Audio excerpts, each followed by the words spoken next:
It's time for the Steve and Kyle podcast with Kyle. As we dig in on episode number 2, What is this thing called? the Sugar Bee, Yeah, this is a Honeycrisp knockoff. Looks like it's got little pimples all over it. the bicolored apple, Steve, known for its sweet notes of honey, caramel, and molasses. And Steve. Highly crisp, satisfying crunch, creamy yellow background. Pass. Let me give a discerning taste to, again, the Sugar Bee.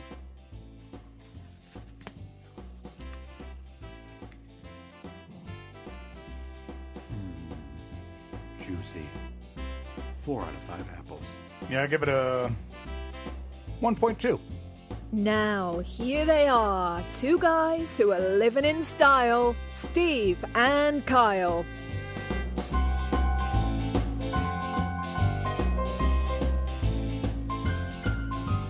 Man, one of those guys. Real stick in the mud. It's a real... I mean, some people would call him a hot take artist. Right? You don't mess with it. You don't bring a new apple to the doorstep of his house. Mm-mm. Whew. No. No. Man. What do you got over there? What's a little? Looks like a little 3D printed treasure. Oh, Steve, as we talked about, I believe 2 weeks ago on this podcast, I don't know how we were talking about it. We were talking about toenail clippers. Oh, it must have been when we were talking about how we're the #1 foot fetish podcast or something. No, this is exciting.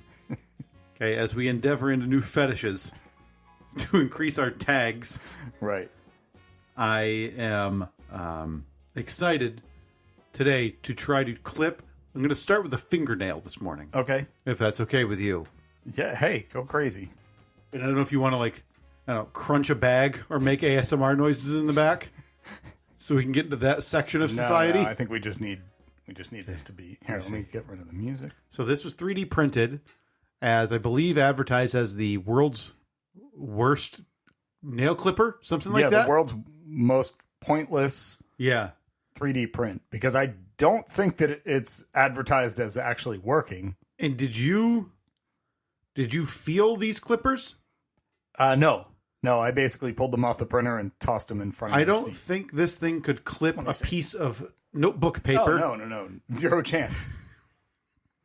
If you have a human nail, that is going to simply break. Mm-hmm. Here, when I try to clip, and again, I don't think I have. I got one little front piece that might. You know. I think this is it. Okay, Yeah, just go for it. So we lean into the new. Welcome to Steve and Kyle on nails.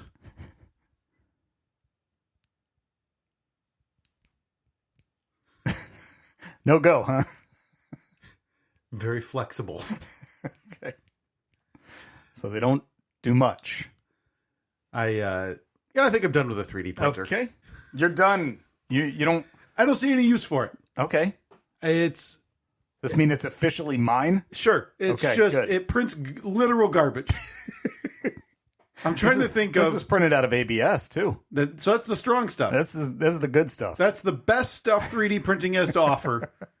And it didn't even leave an imprint on a fingernail. I mean, I'm not sure what you wanted it to do. It's literally plastic. I mean, I thought clip my nails, Steve. Yeah. We'll just there we go. I'm- Put that I'm- one in storage. I'm curious this morning if you did what I did, Steve. And I do this with a lot of events and things that happen in life. Mm-hmm. I say out loud, or I say to myself, you know what you were doing 1 week ago this minute, or a day ago this minute, Oh, whatever. Yeah. And I did that this morning before I left the house. Mm-hmm. And we were having cinnamon rolls for breakfast, talking to my son, and I thought, 7 days ago at this second, I was drinking a black and tan at a soccer pub in Boston at 9:15 in the morning. Yeah, that's true. That was the Dubliner, I believe, right? The Dubliner in downtown Boston. Mm-hmm. A lot of people call it the financial district. Yeah, I don't know. Is that is there a downtown? Do No people idea. say downtown Boston or? I would assume every local knows every area as a different name. How there. about we call it the Wharf? Right, Because yeah. I think any area in Boston could be described as the wharf. You probably have that a little bit with New Jersey growing up there, right? Like as a local, you would refer to different areas of Jersey as nicknames, right? Like, I mean, the Jersey Shore made popular Seaside. No, was that what it was? Seaside? Yeah, Seaside Heights. Yeah. Yep. That made it a thing. And I would assume that there's a Boston local hearing this and going, yeah, you big dummy. Yeah. That's the left market and and the Flatiron borough. That's right. Right. And up there's Bosstown Hill. What? Yeah. But I would assume that it's hyper localized for everybody. But yeah, we were sitting there. We were looking for a place to sit in a rainy, dreary Sunday because, Steve, 1 week ago, you and I were on our newest Steve and Kyle podcast, 24-hour adventure. Mm-hmm. And I got to tell you, I got home and I have been beaming ever since, Steve. I know. I've been getting the texts. Oh, I was on the airplane next to you. I think you were like falling asleep. Probably. And I tapped your shoulder. Hey, I'm listening to the set list from last night. Yeah. So what did you do? You just went on to like Spotify or something and just entered all the songs and somebody already did it? Somebody already had the 2026 set list that he's been playing when he's going around. Because it's pretty much the same, right? It is not like what he and a lot of artists used to do. And now you tell me well, actually, I shouldn't even say that because I don't think you were ever like hyper music guy, right? Like you weren't, hey, you know, the Crotchfoot Willies are going to be down at the pub tonight. I love the Crotchfoot Willies. Oh, if they're playing in the Wharf this weekend, we might go back. Maybe put that on a poll. Do you make a one-day trip to see the Crotchfoot Willies in the Wharf? Because I think Springsteen, a lot of those older artists would go night to night and kind of just rip through different songs in a different order. Yeah, I don't know. It's because I've never been guy who sees like 8 shows on the same tour, so I don't know. I would assume that they keep it pretty. I always assume that they keep it pretty standard. Maybe throw in, you know, if you're in a different city and you have a song specifically about that city, like you highlight that one, you throw it in. Maybe that's the encore or something like that, and you don't play it in other cities. But I don't know. I think with some artists too, a lot of people in the stands, me included, in a city like Boston, are sitting there waiting a little bit. Like, I don't know. It's a big town, end of the tour. We're going to get like a little cameo. Yeah. Like, is so-and-so going to come out? And in Boston, I didn't know who it would be. I kept thinking out loud the Dropkick Murphys, who are very, very well-known Boston grunge punk, I guess. I don't know. Yeah. I would call them punk for sure, but they've done a song with Springsteen before, and I thought that would be perfect, and I would lose my mind at that. Didn't Maybe happen. Tom Brady. Yeah, right, yeah. Big singer. Just comes out and, you know, who knows? I think, in fairness, I do think Tom Brady's probably closer to singing at the 250th on the National Mall than he is a Bruce Springsteen show. I mean, if the last like 48 hours have been any indication, they got room. Yes, there's plenty of space in the lineup. Lots of openings. If you've got a musical inclination, and honestly, based on the lineup that was announced, if you don't have a musical inclination, feel free. Offer your services to this country on its 250th anniversary coming up. How bad does it feel for concert organizers when Milli Vanilli drops out? That was my question. I saw that headline yesterday, and I thought, oh, this is like an Onion thing. Yeah. But it's legit. Like, Milli Vanilli was... One of them is dead. Right. So is it Millie or Vanilli that said no thanks? What I need to know is, because that's the headline that everyone is saying. Yeah. Did Millie drop out or did Vanilli drop out? But lost the fastball, haven't I? That's all right. That's right. But what I want to know is it the guys from the video? Is it the guys that everyone thought was Milli Vanilli, or is it the voices behind Milli Vanilli? Yep. I don't know. By the way, if you're ever looking, the Milli Vanilli movie, outstanding. Is it? Outstanding. Did not know they made one. Oh man, is it really good? But anyway, yeah, we were. I was riding a high, so that's why I'm glad we could catch up today, Steve, because I've got some thoughts and questions for you based on our trip. Okay. Now I also have some observations. Okay. from the show. Well, one major observation from the show. Okay. And it had nothing to do with what was going on stage. Oh, beautiful. It had to do with what was going on directly next to me, which was you. Oh. And I noticed. Happy to be there, by the way. I noticed that that might have been the happiest I've ever seen you. I don't. Now, that being said, I've seen you on your wedding day. Yeah. I've seen you right after the birth of your son. Those pale in comparison to how happy you were 1 week ago tonight. I got to tell you, that was such a joy for me. From minute one, yeah, when the lights went down and the spotlight came on at the microphone. At exactly 7:34, when I called it. The man is in his 70s. If you think he's taking the stage at 9, you're crazy. Yeah. But also, I can't tell you how much I appreciate that. I know. Because who are the opposites of that in even classic rock or even modern, like where artists think, well, no, I can't get on there that early. Well, the infamous one was always, who was it that never showed up to, it wasn't Van Halen, was it? Oh, I forget. But while you try to think of that. Guns N' Roses. Guns N' Roses, yeah, yes. Axl Rose, like they're supposed to take the stage at 8 and they take the stage at 12:30 or something. And I know like Lauryn Hill is very notorious for that.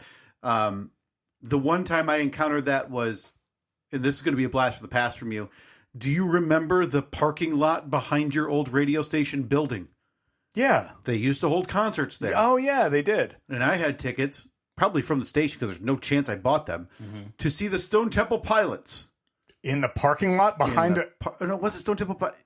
It couldn't have been. The reason I was going was to see friends of the program who opened Wayland.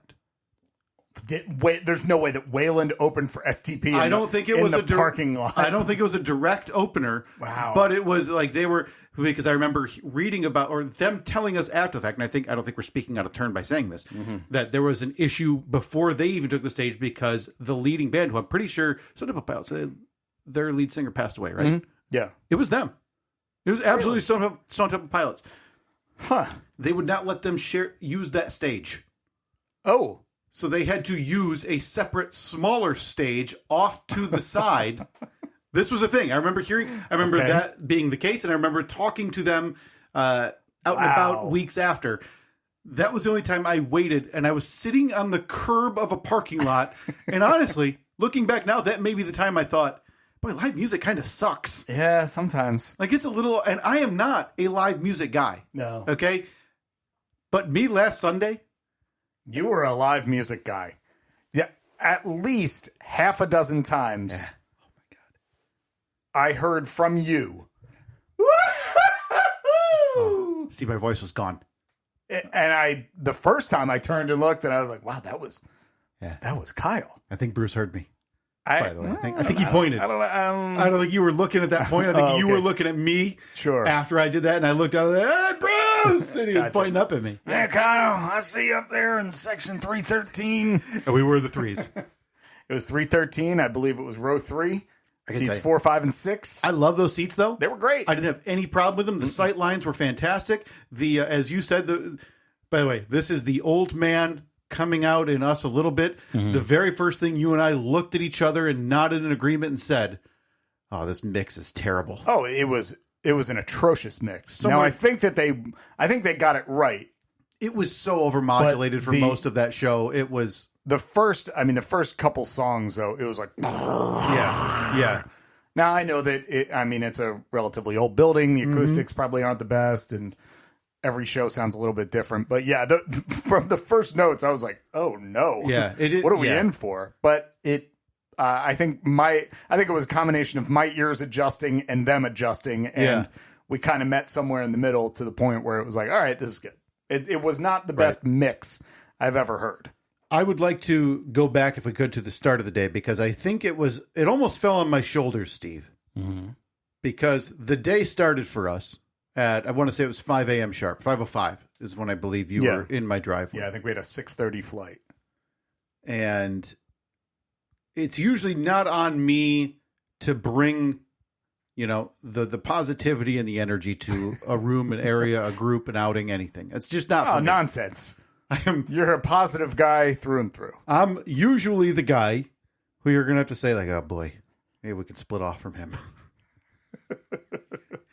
to be honest with you, I don't know which is worse. Would you rather be that guy who people look at and they're like, talk to him for a little bit, or would you rather be the guy like the magnet who everybody's like waiting to talk? Because then the pressure's on. Yeah, I don't like being that guy. I don't want to be the guy everybody wants to talk to. I don't know. I kind of want to be somewhere in the middle. I want to be left alone. That's my takeaway. I'd rather be left alone. So 5:05, you're honking the horn in the driveway. Yep. I come outside. I'm expecting to see the manch. Yeah. Which I would have heard about half a mile away at that time of day. You would have heard it about 4:55. Yeah, I would have heard it flare up in your driveway or in the shed before that. So you pull in, and I open the car door, and in my memory, I'm grinning ear to ear. I'm ready to roll. And you look at me. You say, "This is the dumbest idea we've ever had." I mean, and I gotta that is saying something, because on this very podcast, we have had some of the world's dumbest ideas. Yeah. I would argue the last Boston trip was 10 times dumber than this one. Well, the fact that we're able to rank our 24-hour trips to Boston should be indicative of how many bad ideas we've had. I would say, in terms of our bad ideas, this was third. At worst, because I would say the first Boston trip, and I don't want people to think that I did not like that Boston trip. That day in Boston, I loved it. We went to the Goodwill Hunting Bars, at the bench, drank at Cheers, did a brewery tour, saw a bunch of people. I loved the day. Everything around it being bookended by 3-hour drives to and from Detroit with no sleep. That was the killer of that trip. If we had done that, if we had been able to get a flight locally out of our local airport, that would have made that trip so much better. Right.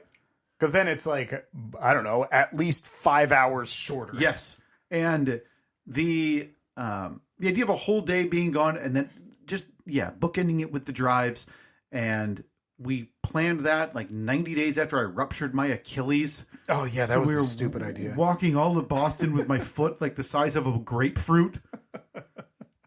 That, for me, was the dumbest. Yeah. The second dumbest, and the only reason it's not the dumbest is because we were able to be home for dinner, was our trip to Austin, Texas. Oh, that was the worst. Last year, where we ended up having our flights canceled at like 8:30 the night before, panicking, rescheduling. I remember I was laying in bed because I had decided, all right, I'm going to get to bed nice and early tonight because I got a long day tomorrow. And I'm just drifting off into dreamland, and then I hear doo-doo-doo. I look over at my phone, and I see your name on it, and I was like, all right, this is going to be hey, all right, I'll see you at 5 a.m. or whatever. Yeah. And it was urgent. Yeah, yes. Flight canceled. It was bad news. Yeah. And to your credit, you didn't panic. You simply rebooked your own flight with no concern for your passenger. I believe we were flying...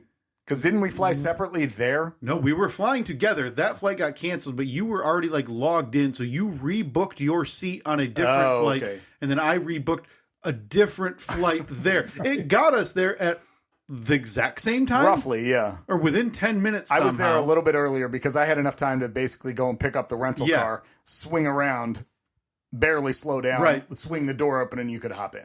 We were boots on ground in the state of Texas for 100 minutes? No, I thought it was like 3 to 4 hours. Was it? Because we had like an hour drive, I think, from Austin. Was it really? To Kyle, Texas. I stood in a cart corral with like 13 other people that you could already tell we're not getting near this world record. No. And again, this was the reason we went there is because it was the gathering of the Kyles. Yeah. It was an attempt to break the record in Kyle, Texas. Yeah. For the largest gathering of people named Kyle. And I think that the record was 2,100 or something. Yeah. And, well, you got about a third of that. Yeah. And I remember like being insulted by the Guinness representative who was there. Like he was irritated he had to be there. Yeah. And we didn't even come close. I had enough time to stand in a cart corral with about a dozen other Kyles and then have like the world's quickest piece of Texas barbecue. Oh, yeah, we did. From a food truck. Yeah, we got some food from a food truck. And then we jogged to the side street that we parked on and sprinted back to the airport for our evening flight home. Yeah. That was second. The only reason it's not first as the worst is because we didn't have to sleep overnight there and get like a early morning flight. So this was a whirlwind trip. So, Steve, you picked me up, and that's the first thing out of your mouth. And I think, all right, you know what? It's early. It's early. He's going to come around. So we take our flight there. It's a direct flight there. We don't really, you and I have no plans. Zero. No. Outside of Mike gets here around 11:30 in the morning. We're going to meet him at the Cheers bar, obviously, where everybody knows your name. And have a drink and then go from there. Yeah. So we got, what did our flight land? Like around 8 o'clock or so? It was super early. So it lands around 8 and we're thinking, all right, we'll just grab an Uber and go to the hotel. Yeah. But then we pulled up the hotel on our phone. And like, I think it was like 0.6 miles away. Brother Mike really made that thing happen. Yeah. So we were just like, we just kind of looked at each other. We're like, let's just walk. Yep. So we walked. It was a, 15-minute walk. A terrible weather day to walk. It wasn't the worst. It was fine. Yeah. There's no complaints. It was just kind of sprinkling. Yeah. We both had sweatshirts and it was dreary. Yeah. We were good. So we get to the hotel and we walk into the hotel. It's like 8:45 in the morning. And typically you can't check in until 3 p.m. Yeah. 4 p.m. So we walked in and we just sit down on a couch in the lobby. And this lobby, like there's all sorts of stuff going on. It's packed. People are there getting the free continental breakfast, and there's like the little coffee place off to the side. People coming and going, and we're just kind of debating. We're like, do we go up and try and sweet talk him and see if we can get into a room, 7 hours early? Maybe catch a quick cat nap before my brother gets there around 11 or whatever. So I went up to the counter, and I thought, I'm gonna turn on the charm a bit. Now, I have not seen it. Is it you travel much more than I do. Mm-hmm. So when I walked into this hotel anyway, I immediately thought this is well outside of my my normal class of hotel. Mm-hmm. Okay, I'm more accustomed to hotels with outside entry okay, than a hotel of this regard, which seemed pretty nice. Yeah. So we walked in, I went up to the counter, and I just did the whole... hey, is there any way that we could just get a text notification when the room is ready? I can't imagine it's ready already, right? Because, it's only 9 a.m. Wink, wink. The woman just goes, yeah, it'll notify you in the app. Oh, and it was Jesus. Open, closed. Good God. There was no further talk. And I said, okie dokie. Yeah. So I went back over and I sat down with you and I was like, I don't think we're getting... You don't think we're getting in 7 hours early? No. I don't think the room's ready quite yet. Yeah. Oh, man. Oh, God. Yeah. That's where I knew, okay, well, worst case scenario here is, Mike's train, one falls off the rails or whatever could happen with trains. But for whatever reason, the room's super late and you and I, we're end up really up against it, just getting in the room and then like sprinting to this concert that we're supposed to be at in a different area of town. But luckily... I was able to walk up there, Steve, and I was able to turn on the charm. Yeah, you did. And they stored our bag in the bag storage room. so we didn't have to carry our backpack with like one T-shirt in it. You're welcome. Been waiting on that for 7 days. Yeah. Almost exactly. Thank you. I couldn't be said enough. Bag stored, and then you and I were out in the cold like a couple of drifters. Yeah, man. We hit the streets, made our way to the... was it the Blue Line or something? We did. You and I figured out, we pulled up the MBTA on our phones and we just navigated the Blue Line after we were given a sales pitch by a nice woman at the hotel. Oh, yeah. She really wanted us to like buy a timeshare or something. I want to know what was the end game, Steve? I know. Well, it's just that they need money in the bank because they're probably about to declare bankruptcy or something. But like, was it a timeshare? I will always be curious what she was trying to sell us in the lobby under the guise of, I'm interested in your two weary travelers' journeys today. Right. Yeah. That's a whole other story. But anyway, so we decided, we picked an area that we were going to go to, hopped on the train. Did we transfer too? Did we do a train transfer? No. We took this is the Blue and right down to Government Center. All the locals know it. Try to get on board. Down to the wharf. So we walked off, we get off the train and it was, I enjoyed it because this is something I'm used to, being from the East Coast, the Northeast, where this one company is very, very prevalent. And we get off the train and we come up onto the street and you're like, oh, there's a Dunkin' Donuts right there. I heard that there's one on every corner. And then I was kind of facing the other way and I was like, well, why would you walk all the way to that Dunkin' Donuts when there's this Dunkin' Donuts right here? They were separated by maybe 150 yards. but that was it. It was like I feel like I'm home. It was an scenario. incredible sight because I don't think that was the only time we saw something similar to that. Mm-hmm. And outrageous, by the way, lines at all of these places. But you and I had no plans, nowhere to go. So we walked to a certain area and I said, boy, we might as well go see if we can have some breakfast because you tried to weasel our way into the continental breakfast at the hotel. Yeah. And that was also fully shut down. Yeah, I wanted to, because I thought, like, man, it's so packed here in this hotel lobby. I know. I could just walk out, grab a couple slices of bacon. How would they know? And then, so we kind of studied for a minute, and we realized that there was a checkout process. Yes. Even if you were staying at the hotel, I'm assuming you just had to, like, give them a room number or whatever. Yeah. Which, in hindsight, what room am I? 214. Yep. Oh, welcome, Mrs. Jones. Yeah, Because they can't ask any follow-ups. Like, that's it. right. Yeah. So we should have just done that. But instead, we found the Dubliner. If we go back, would you? Do you think you'd make not a run, not like you're going to sprint like people are doing with the Scientology buildings, but like, would you just, whistling to yourself as you're spinning a plate in your hands and just walk up and act like you belong natural. there? Yeah. Because I think in hindsight, I should have offered you a few bucks and then I'll, be at the couch we're sitting at and I'll try to video it and watch 2 armed buffet guards chaperone you out. Yeah, I should have, because I could have just done the walkthrough where I'm acting like what do we got over? Oh, we got biscuits and gravy. Oh, nice. So. Yeah.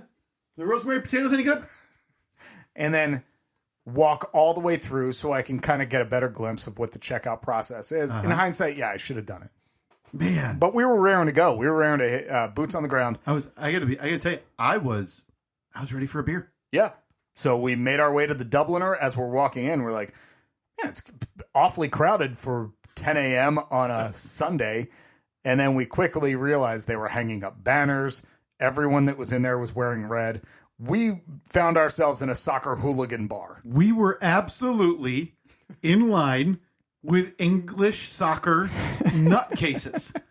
And I now know what I used to look like watching sports, whether it be out or even in my own home before I grew up. Mm-hmm. Because standing, by the way, I kept turning around. There was, you and I were sitting at the bar, which it turns out, by the way, prime seats. Mm-hmm. We should have sold those. Yeah. We absolutely should have sold those seats because people were bananas there, not wanting to sit down, though, at a table, like a service table, because I looked into the main area of this bar or this restaurant area and empty tables everywhere. Everybody's standing. And like you said, people hanging scarves over their booths. And you and I are just trying to sit there and have a nice morning breakfast like normal people. Yeah. But once we started seeing that, I got the Irish breakfast, by the way. It was fantastic. So good. I tried to support our country heading into the 250th anniversary or birthday. Right. I went with the American breakfast. Oh, well, excuse me, Milli Vanilli. Standard. How about that? Standard. Basic. And I asked the bartender, is this normal? Does it get like loud? I forget how I phrased it, but we asked her, is this like essentially is this a soccer bar? She goes, oh yeah. They're going to be chanting. Mm-hmm. They're going to be cheering. There's going to be screaming. Yeah. I think she said one guy got shivved a couple of weeks ago and had to be carried out on a stretcher. But he didn't leave without a scarf.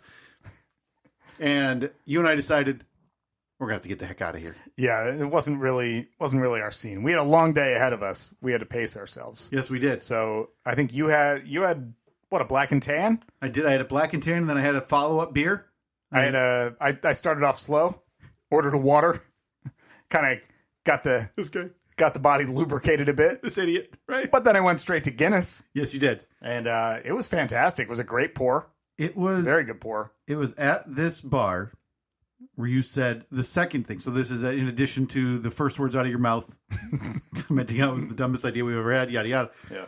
You turned to me in this bar as we sat there, and I was enjoying myself. Mm-hmm. Granted, knew a whole day was ahead of us. Okay, and then not a lot of sleep, followed by a flight home. Mm-hmm. So I knew what the day was about to bring. Yeah. And you asked me this. If you could fast forward to being home,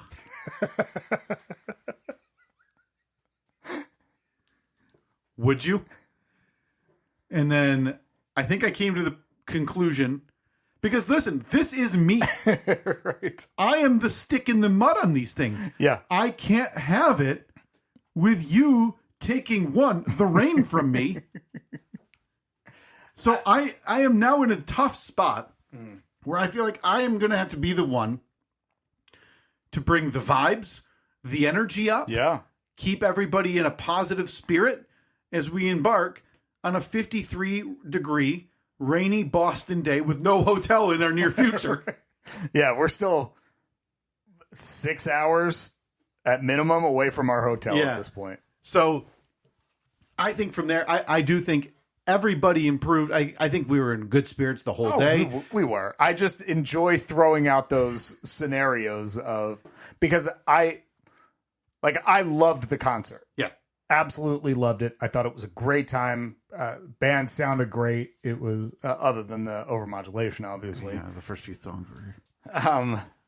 But for me, it's always a little overwhelming when I look at my phone and it's 11 a.m. and I realize, okay, we still have like minimum 8 to 9 hours before the band even takes the stage. A band who is known for playing pretty consistently 2 hours and 45 minutes to 3 hours a night. It's going to be a full show. And I know that kind of weighs heavy on me because I think I've spent the last 25 years waking up at 3:30 or 4 a.m. Yeah. So my body is firmly on a timeline. Yeah. I know that once it hits 8 p.m., I start getting a little tired. And so looking at that, it's a little overwhelming. I feel like it really weighs on you the whole day, right? Mm-hmm. When knowing, well, I'm going to enjoy what's coming and what's happening. But boy, oh boy, does the idea of, 4 to 5.5 hours total of sleep before sitting in a brightly lit, loud airport, and, does that sound... Is there anything worse? It's hard for me to live in the moment, even though I'm enjoying something. I am so bad at that. I am not exaggerating or lying when I say usually that is my mantle. Mm-hmm. Katie had to sit me down the day before we left. Okay. We were at her friend's house and I was already dreading that because I knew I had already told her, 15 times conservatively the week before, just so you know, hard out at your friend's house. I don't want to leave anything later than 7:30. And then the weather's not great. People started tearing out of there at 3:34, and I was like, hey. All right, let's do this. We leave early? And then we were the last ones to leave. Didn't get home until after 9. So Katie had to sit me down and say, I need you to enjoy it. Have fun with the day. Be in the day. Don't worry about what's going on here. Don't feel bad about what's going on here. And you'll be home. It is what had to have a face-to-face with me to get me out of that mood, knowing that is just the way I get, especially on a short trip like this. Mm-hmm. So I was doing my best to try to live in it as much as I could. Yeah. And I think the day would have been fine, but I'll tell you something. When we get the text that Brother Mike's off the train, you and I are hoofing it already. Did we take a train elsewhere? Did we just walk? No, we just walked. It was probably a 20-minute walk. And we came around that corner. To the Cheers bar? Down the hill. And I see that sign. Yeah. Hanging from the steps. Yeah, you know that everybody knows your name there. And I promise you that as we're walking close, I had to do a couple takes around because I thought, did someone just say Kyle back there? Mm-hmm. Because we were at the Cheers bar. Yeah. The old Bull and Finch on Beacon Hill, the Cheers bar, where everybody knows your name, Steve. Everybody. And so we walked into the basement, and if everybody, I know everybody listening to this has seen Cheers, obviously. The basement bar has nothing to do with Cheers. No. And it is other than the stairs down into the bar, that is where the similarities end. Yep. It is a dive bar with, I would guess, 90% of the employees haven't seen Cheers, maybe don't even know what Cheers is. Right. And it is rock music going on the radio. It is the antithesis of what the show was about the bar. Sure. But we sat down there, we had a couple beers, laughing, telling stories, joking. We heard Brother Mike's Chris Christie story about Bruce Springsteen. Yeah. Awesome. And then we decided, let's take these upstairs to where we got to go sit at the replica Cheers bar. Yep. Right where Norm's seat was. And at that point I knew I'm in. Mm-hmm. I'm all set. No more negativity from Kyle today. I am good to go. Yeah. So we were able to enjoy that time. We got into our hotel a little even early. Yeah, we did. Brother Mike pulled some Hilton Honor strings and got us in early afternoon. And before I know it, the afternoon is upon us, and it's time to go. It's time to go hit the town again. By the way, we sat in the hotel room, watched a couple innings of the Sox. We did, yeah. Which if the weather was nicer, I had made a push to go to the game. I thought that would have been fun to spend the afternoon at Fenway. Yeah. But again, it was 50, and that was the point where it was raining. It's seemingly the worst. Yeah. If there would have been something to ruin that day, it would have been going to the Red Sox game. It would have been terrible. We'd have been out in the outfield trying to tell each other, yeah, this is good. No, it's fine. I'm enjoying this. Loving this. But thank God we thought better of it. Yeah. And so we just decided to go to another bar. Yeah. I don't even remember where we went that afternoon. Well, we grabbed an Uber and went straight to the place with the beer cheese. We were, for whatever reason, the three of us were on a quest to find the city's best beer cheese. Listen here, Yelp. You lying sacks of shit. The hunt continues. My apologies there at kind of ruining the ending of how that went. But yes, Steve, you and I decided that we needed to hunt for the best beer cheese known to Boston. Mm-hmm. And so we went with unanimous. It was a there was when you search on Google, a Reddit forum had a very similar question. So good to know you and I were not the first people to undertake this endeavor. Yeah. Yelp reviews had this one as the top. Mm-hmm. So you and I went to another former stomping ground that we were brought to. I want to say it was by, I don't know if he's still a listener, friend of the podcast, Sean from Buffalo, who booked us a brewery tour at Harpoon Brewing. When I say that I have zero memory of being at that place before. Really? Normally when I walk into a place, if I've been there before, maybe I won't recognize it from the outside, but as soon as you walk in, you kind of put it together. Yeah, you're like, oh, that's right. Yeah, I remember this place.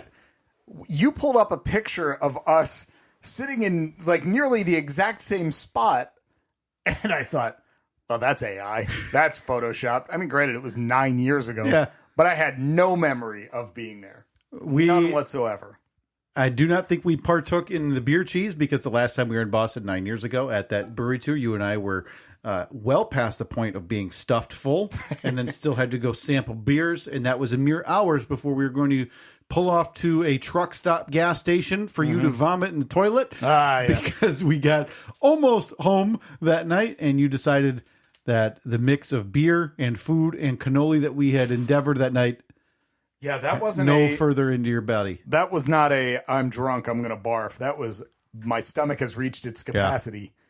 Yeah. And it's spilling back out. I don't know if we've made that the flashback recently, but I think maybe we could schedule that this week if we have in recent memory the Boston trip from 9 years ago. Again, that was late summer 2017. Yeah. 90 days after I ruptured my Achilles. Really smart planning. So, yeah, we went on the hunt for the beer cheese. Again, these videos are on our Facebook and our Instagram. Those are the best spots to find them. Yeah. Twitter is not friendly with that length and size of video, so those are hard to see. But we can link those to there maybe the actual post. I've completely abandoned Twitter. Well, the algorithm has abandoned us on Twitter, by the way. It does not get very much outreach there anymore. And I think that's, I don't know if that's because we're not active, whatever. Right. But we... I have to tell you, we left Harpoon, and I thought, I don't think I thought, I said it out loud. That beer cheese was a massive letdown to me. It was. The pretzel was good. Pretzel was delightful. Pretzel was very good, but the beer cheese was watery, to say the least. I thought that the flavor of it was good. Fine. But when you dip, you want the beer cheese to hang on to that pretzel. You need. Do we do a deep dive? Do we do a beer cheese podcast? Brauhaus or whatever. Brewhouse pretzels with Steve and Kyle, something like that. Oh man, you don't have to ask me twice. Yeah, like we lead into it, and then someone brings the plate in after a few minutes, and we dissect it. Pretzels make me smile with Steve and Kyle. There it is, folks. You need apple breakdown. You need pretzel breakdown. We've got pears coming up, I believe we talked about. Oh, yeah. We're still efforting episode 1. What was that title again? I'm sorry, you just said? Pretzels Make You Smile. Pretzels Make Me Smile. With Steve and Kyle. Beautiful. And that's our list, because obviously we've got a burgeoning podcast network. Yeah. I'll expect somebody to be wearing that T-shirt at the next Side Gig live show. This is where we got, I would say, a little bit underwater with our timing. Was leaving Harpoon, we kind of felt a little push, like, hey, we should probably get to the concert venue. Yeah. Doors open at 6:30, and as we talked about at the top, Bruce does not mess around. He's going to be on stage by 7:30. So we wanted to get there close enough to doors opening, not to, rush the arena, but just to make sure there wasn't an obnoxious line that we were going to have to wait, half hour to get through. So we call another Uber, takes us to the area, but I had realized, Steve, far too late, that there was one more Boston thing. Oh, yeah. That I forgot to do. So we get to the arena, and for some reason, someone didn't get the memo. The doors were supposed to open at 6:30. Yeah. And it was probably closer to 6:50 when we told our Uber driver, hey, we're just going to hop out here because it was a standstill traffic situation we're anyway. Probably half a block away or so. And we pass where you would go into the arena in Boston, the TD Garden. And there's nobody going up the stairs with the escalator. No. Meaning they have not opened the doors yet. Yeah, so there was a long line that basically came out and to the left. Yeah. And a long line that came out and to the right. So we were like, all right, well, pick one. So we went right. Yeah. And we walked probably 2 blocks, block and a half, maybe 2 blocks, found the end of the line, hopped in line. And sat there, right? And we were there for maybe 30 seconds when you pulled out your phone and said, oh, we're not done just yet. Yeah. There are cannolis nearby.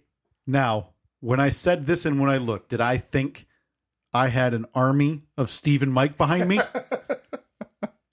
Yeah. Well, I thought, okay, because my first thought was one of us go, get a couple, bring them back, so that way we're holding the spot in line, and then you can just come and hop back in line. Yeah. But I also didn't want to be that one, because at that point, I was kind of 50-50 on a cannoli. Okay, you could have gone either way. Yeah, because I don't know, I feel like we ate the entire day. I had 2 breakfasts that day. I was still hungry. And so I was like, and also in the back of my mind, I'm remembering the trip from 9 years ago when the cannoli came out. And, except this time there's no gas station, truck stop, bathroom to rip your shirt off in. It's the cramped airplane bathroom when you're 30,000 feet in the air. Yeah. So it took 0 convincing. Yeah. On your part. And I said, you can do it. I looked. It said it was I knew it was, without having physically seen it, I knew based on the map and based on where it was telling me how far. It's got to be close. This thing is like a 90-second jog away. Uh-huh. So I said, do it, man. Because, look, I like seeing people achieve their dreams, their goals. Thank you. I don't like holding people back. I don't like being a don't be. I want to be a doobie. So I said, you can do it, man. And that's all it took. And you were gone. I swear to God, not 8 seconds after you left, the line started moving. Yeah. And against all odds, it was moving fast. Apparently it was hauling. And I didn't even see by the way, I was already past that point where the people would, you would turn to go up the stairs. So I did not see from that angle the people moving. I was just trucking. I can't believe it. You were gone. And it was pretty quickly, my brother and I said, oh boy, if this cannoli place isn't like within 10 feet of where we are, Kyle's getting left behind. Now, I had all the tickets on my phone. Yeah. And so my brother said something like, hey, you better log into your Ticketmaster account and see if there's a way we can send it to me, transfer you the ticket. What we ended up doing was the much smarter thing. We basically just sidestepped in the line, let the line keep going and going and going and going some more. So after about 15 minutes... Was it really that long? Of standing right next to a Bobby Orr statue. There's no way it could have been that long. Which was our beacon. I was like, hey, man, we're at the bottom of the escalator, just across from the Bobby Orr statue. Try and find us. And you said, all right, I'm on my way. Actually, it was a, oh, S, seriously? Oh, no, what do I do? I'm on my way. And somehow you got in front of us, and then you're like, well, I'm halfway up the escalator. We were still at the bottom. Yeah. We meet up with you at the top of the escalator, and all that's left of the cannoli is a piece of tissue paper, and you had like some cannoli cream on your shirt. There are memories from somebody in Boston, and it may be a local. It may not be. It may be someone who also traveled there for a concert. Mm-hmm.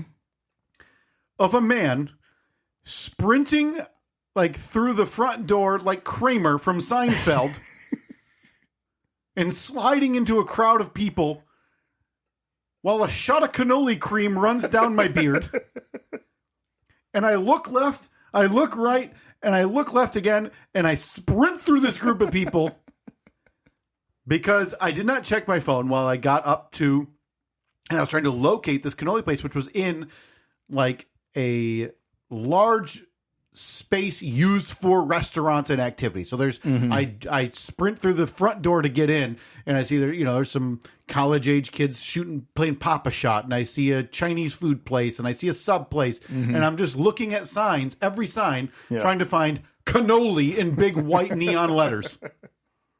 So when I finally see it and I go, and there's only one person in front of me, and then I look down at my phone, and I have a text in just from Brother Mike at 6:55 that says, abort! And I think, that's weird. Okay. So I go to the group chat and I see, again, I just had him pulled up here. Abort mission, 6:57. And I replied at 6:58.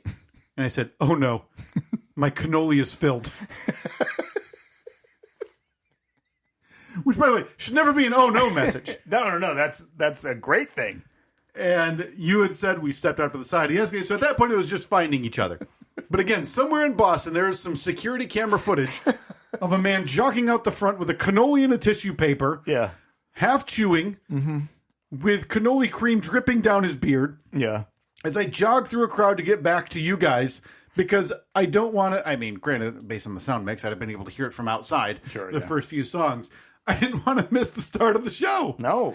So I catch up to you guys still chewing, tissue paper filled with, I don't know, half a gallon of cannoli cream. Yeah. And then I realize how much so the last 10 minutes of my life have been out of a situational comedy from the 1990s. Because the one person in front of me, and again, this was, I believe, 10 minutes before the cannoli place was closing. The people in front of me were looking through the list. They ordered something, and the very, very grumpy lady, the one lady working at Mike's Cannoli at the TD Garden location, had decided that she was done working. Guy asked for something. I'm all out of that. Okay. All right. I guess, can we get, we'll go to pistachio.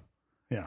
By the way, Who gets pistachio? what are you doing? Put that on the poll. Just Yeah, who gets pistachio? I mean, I don't want that to seem like I'm a pistachios disliker, because the pistachio nut, premier nut. Fantastic. And I'll put that in the poll as well. Everybody knows, I think the pistachio is a premier nut.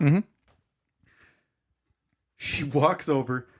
Again, it feels like it's out of a sitcom because of how slow she's moving now. Now that I've seen the phone and see, oh no, I've got to go.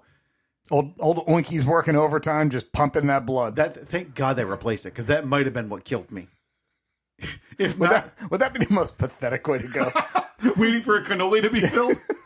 Like you find out you're late for a concert because you waited too long for a cannoli.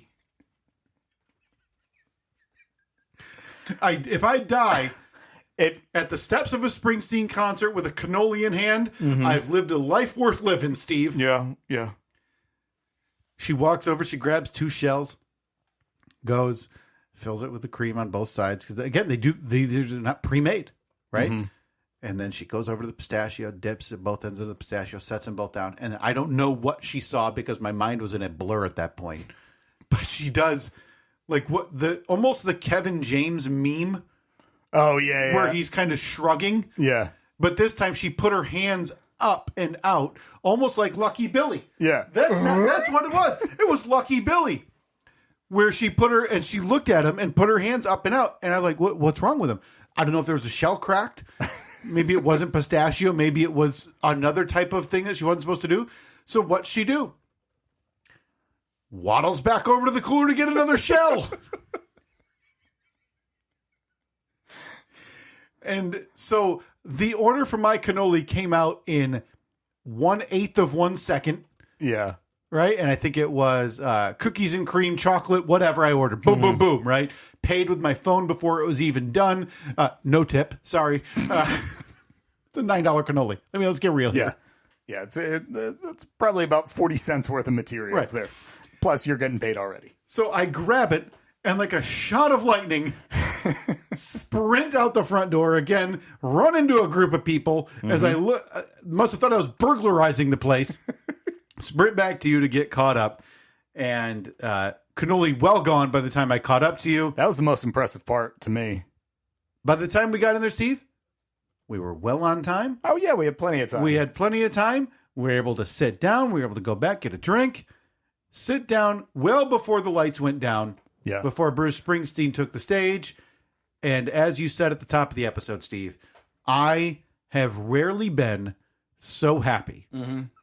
As I was that night at that show with you and with Brother Mike, two legitimate and fellow Springsteen fans that I was able to enjoy that with. Yeah. One thing I also noticed, one other thing. Yeah, well, I was there with, again, you and Brother Mike, two, like you just said, huge Springsteen fans. Yeah. And also something that came to my attention during that show is that you're also two huge alcoholics. Whoa! I gotta tell you, that really snuck up on me. I'm not sure how, because we walked in and at that point I was like, oh, okay, it's definitely my turn to buy a round. And at that point I felt great. I was like, I am done. I'm not a huge beer drinker, as I've talked about before. Done. But I do not. The last thing in the world I want to do is stand at a concert or a sporting event with like the magnum-sized beer. Yeah. It just, because I know that by the time I get to the bottom of it, it's basically going to be hot. Sure. Yeah. Because you don't drink it fast enough. I'm not going to be drinking it fast enough. Fully understood. So I was like, you know something? 2 beers. Gave one to you, one to Brother Mike, and I was perfect. And again, they were tall beers. The 20-ounce beers that they'll pour right in the plastic. Yeah, right off the tap. They were nice tall beers. Nice and cold, by the way. So I handed them to you. You guys were, oh, you're not getting any? Nope, I'm good. And I went the entire concert without drinking anything and couldn't have been happier with my decision, especially when it came time to wake up super early the next morning. Because I woke up and I was tired, but there was no hangover, no headache, no gut rot, nothing like that. So you guys had that beer, and then a little bit later, I'm not sure if it was you or Mike, said, I'm going to go grab another drink. Do you guys want anything? He came back because I said, nope, I'm good. So whoever it was came back with 2 beers.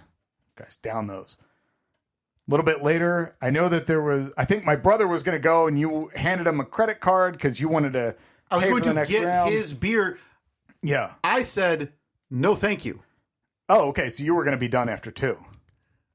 I don't remember even asking for the second one. But yeah. So he comes back with 2 more. Yeah. And I'm just looking at you guys and I'm like, oh, at this point, I'm giddy with my decision to not drink anymore. I was like, oh, this is going to be great. And I think that was it, right? I think you guys each had 3 of the tall boys. 3 in the 2-hour, 40-minute show. We each consumed 3. Okay. At the show. So that's 60 ounces. Yeah. So that's roughly 5 beers, even though it was consolidated into 3. Yeah. Well, then we leave this show. Fantastic show, by the way. Again, let's just clarify that. Yeah. So much fun. And we leave the show. And for weeks, my brother had been talking about, I just want one. I want an old-fashioned after the show. So we walked and walked and walked. What seems like we walked forever. And I know that you were struggling. Bad time to remind you that I don't remember that part at all, walking. Oh, really? Because you were walking. You looked like you were in pain because you had to pee so badly. Oh, I did. Yeah, okay, that sounds right. Yeah, boy. You were almost at the point where you were going to, curl off into an alley. But I think you would agree you can't go at the arena at that point because then you're going to get stuck with the rest of the masses in line getting out of the arena. Bad idea. Yeah. So the way you did it was correct.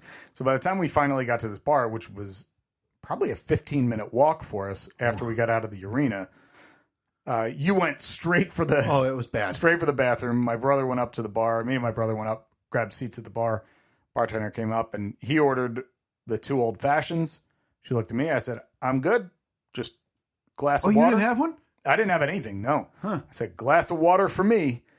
And it was at that point, you came back. My brother's sipping his drink. You took a sip out of your drink. And then we lost you. Kyle was gone. Kyle was in friend-making mode after this concert because you turned to a guy sitting next to you. And oh, no. I'm not sure how the conversation started. But it was quickly noted that you were gone. You had made a friend because you are in friend-making mode when you're out of town and when you're got a couple drinks in you. I don't know. We talked about this 2 weeks ago on this podcast. I don't know when it switched. This dates back to, I would say, a year ago when you verbally and physically guffawed at the 2 young men trying to sell you, I don't know, like baked goods for their school program. So they could go on a field trip or something? They couldn't even tell me what they were selling them for. I don't know if you have the history. I need you to go back and get that ring footage. I need that ring footage. I don't care about the audio. Yeah. I need to see if you did the 2-arm swoop away. Yeah, like, get off of my porch. And then the kids just did the Lucky Billy pose. Yeah. Because I don't know what changed about me because I don't look at myself as like approachable guy. And I try to make sure that is the case. Because in general, I don't want to be approached. Okay, right. I said it out loud multiple times yesterday when I was talking to my mother.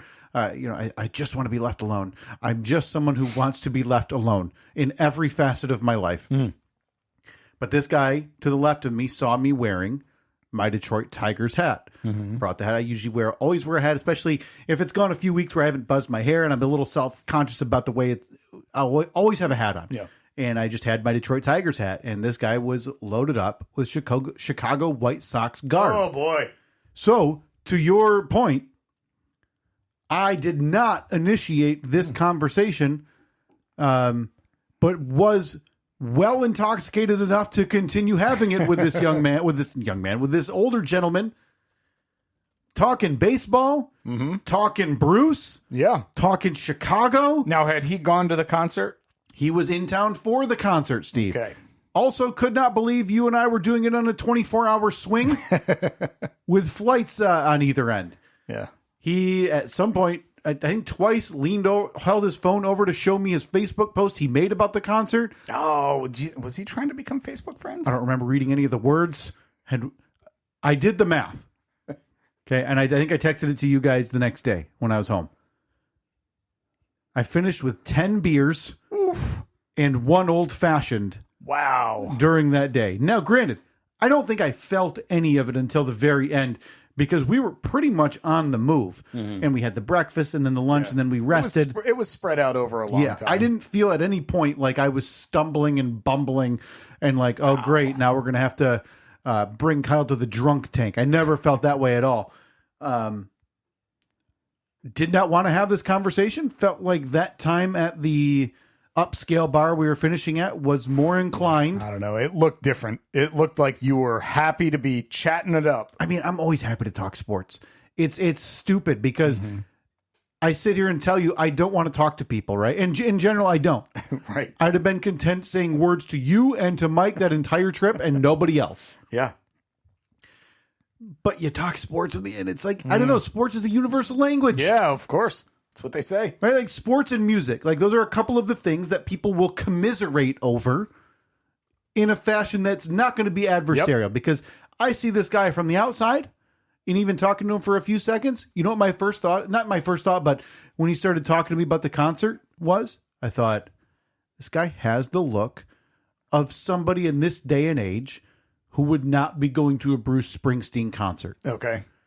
Especially this tour, which has been pretty vocally made the news because he's touring because of his feud with the current president. Yeah. It's a lot of the songs that he plays, they have it's a particular sound. The set list was curated to be an anti-Donald Trump, anti-war, anti-government or political establishment type of set list. Knew that going in, sat down for a couple different monologues during the show. So yeah, that was my initial thought. Like, you know what, we better veer away from the content of the show. But this guy didn't shy away from it at all. Shot the breeze about Springsteen. We talked Minnetonka Murakami, which I know you're a big fan. But the what? From the Chicago White Sox. Who's we talked Kevin McGonigal, the star infielder for the Detroit Tigers as well. I made a new friend, Steve. What's his name? New friends all around the country for me. So next time, I'm sorry, I think your mic cut out. What was his name? Next time you are in Chicago, you let me know and I'll reach out. He said he'll host you. Who would? That guy and his wife. That's very important for me, by the way. I don't need that to be any type of friendship with a name. So you're good with talking to people as long as you don't really know anything about them? Great. The best way. I'll say this, Steve. I ended up middle of the show. I was just letting Katie know, like, hey, we're here. We're just enjoying. Sent her a minute of when Springsteen sat down and went on one of his little rants. Yeah. I'll say this. The last text I sent to her. This is so great. I'm very happy. And she heart emojied that. Love it.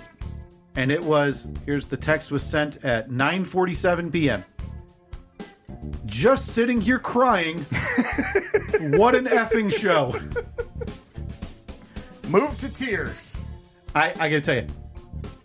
Premier concert experience for me. Great. As someone who has now only seen Bruce Springsteen twice in my life and honestly don't know if I'll ever see him again. Yep. My wife's not I don't know.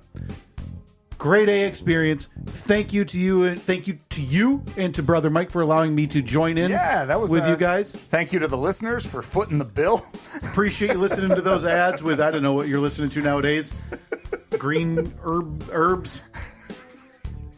Green herbs. Some paperclip product. Who knows what they're pawning off on our podcast nowadays. Thank you very, very much. I had a delightful time. That was a great time. Man. Again, very stupid for us to do these 24-hour trips, but I look back on them fondly every time. What's next? 300 days. Another. That's hypothetical. Springsteen concert. 300 days. Call it Philadelphia. Yeah. You in? I'm in. 24-hour trip. That's where you get me. At least give me like 36 hours. You want a day and a half? So I can see some friends or something. So you're thinking go there on a Thursday morning or Friday morning, come home Saturday night? Yeah, or maybe Sunday morning. Or 2 days. Oof, okay. Oof. I don't know about that. All right. Well, thanks for listening. You can see all of the posts and everything from that trip up at Steve and Kyle, Facebook, Twitter, Instagram, Blue Sky. So quality content. Quality content on Facebook, and Instagram. Boots on ground, beer cheese, the soccer bar. Great stuff. All right. Talk to you next week.